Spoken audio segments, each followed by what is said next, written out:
In April, Huma Abedin told FBI investigators that she routinely forwarded emails from her state.gov account to either her clintonemail.com or her Yahoo account so that she could print them at home. Investigators never followed up. It wasn't until recently when they were investigating Abedin's husband, Anthony Weiner, for having an inappropriate relationship with a minor. That's when they came across Abedin's emails. Now we're learning Weiner could have accessed as many as 650,000 emails, many of which were likely classified. Joining me now to talk about the consequences of the security breach is cyber intelligence expert Marc Bourne from the Know It All Intelligence Group. Welcome back, Marc. Hi, Danielle. Thanks for having me back. Marc, we've all heard of people getting hacked, identity fraud, things like that, but this is a whole new level. The FBI says they're 99% sure that at least 5 foreign agencies hacked into Clinton's server. What's at stake here? Well, Danielle, national security is at stake. Unfortunately, we don't know the extent of the hacks, nor do we know exactly how much classified information were contained on the server. With the deletion of the emails and the lack of information being told to the public, there's no telling what foreign governments have on our U.S. intelligence sources. We have what should be the most secure branch of the U.S. government, the State Department, and our inner workings could potentially be out there for foreign governments to scrutinize. Could this lead to fatal consequences? Yeah, absolutely. This can have lasting effects on our covert spy missions, our undercover operatives working in foreign countries, and other important intelligence gathering missions. It says that at least 5 foreign agencies hacked into Clinton's server, that the FBI thinks that. Who are the likely suspects? Do we have any idea who those 5 agencies might be? Well, there's no way of telling for sure, but U.S. intelligence sources state that Russia, China are your 2 biggest government agencies that have or supposedly have a state-sponsored hacking ring.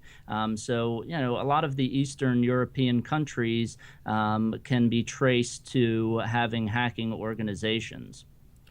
Do we know, does the United States have a hacking ring?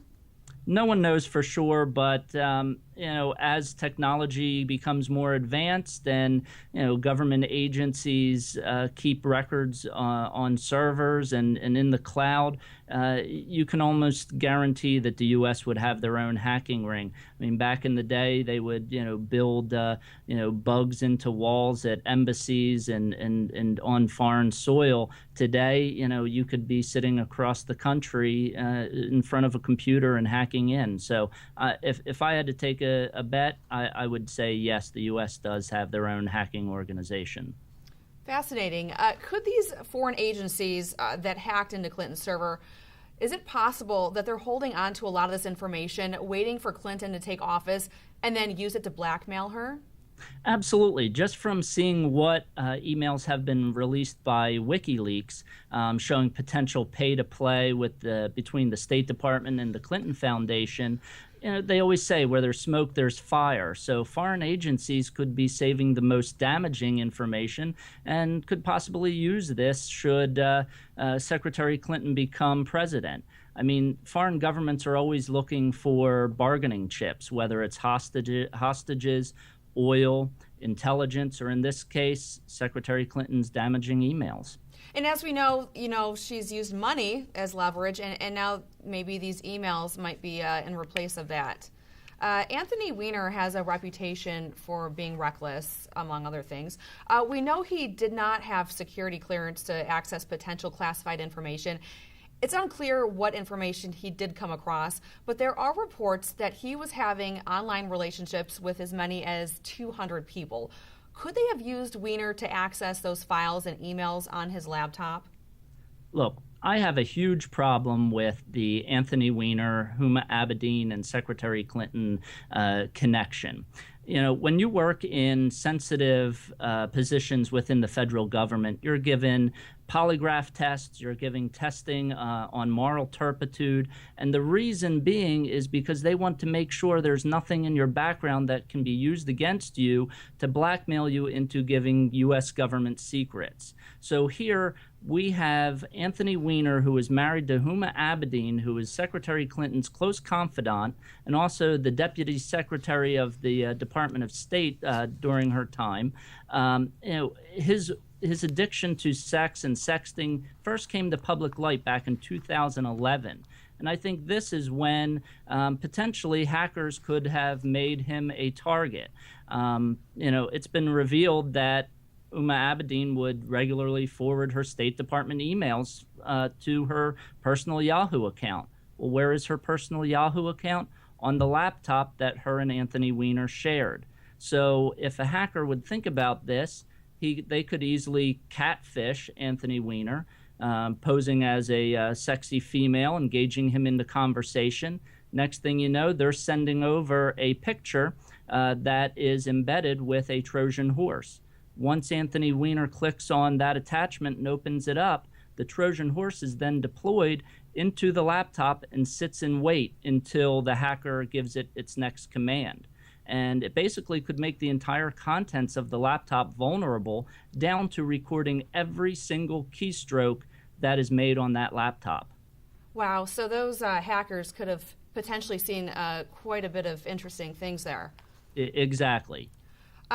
Speaking of interesting things, we've seen a lot come out of WikiLeaks and also from the Romanian hacker Guccifer 2.0. Is it possible that Anthony Weiner was sexting Guccifer 2.0?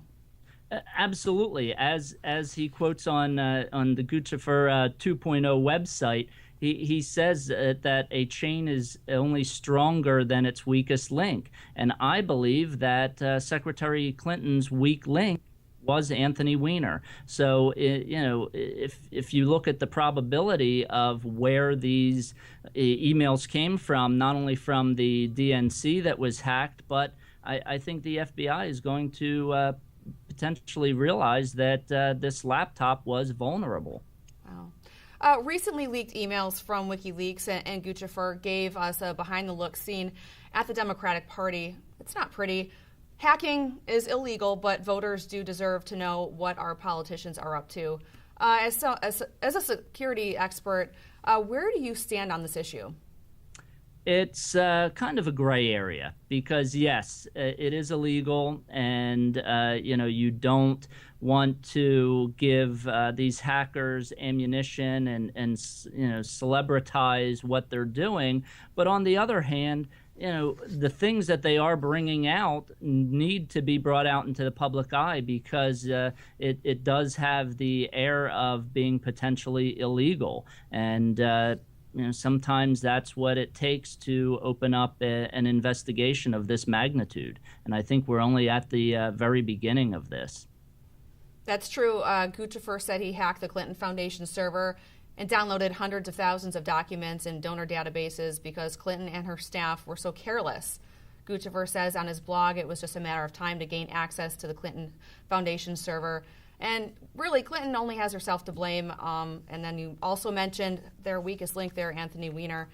Cyber intelligence expert Marc Bourne, thank you so much for joining us. Thank you, Danielle.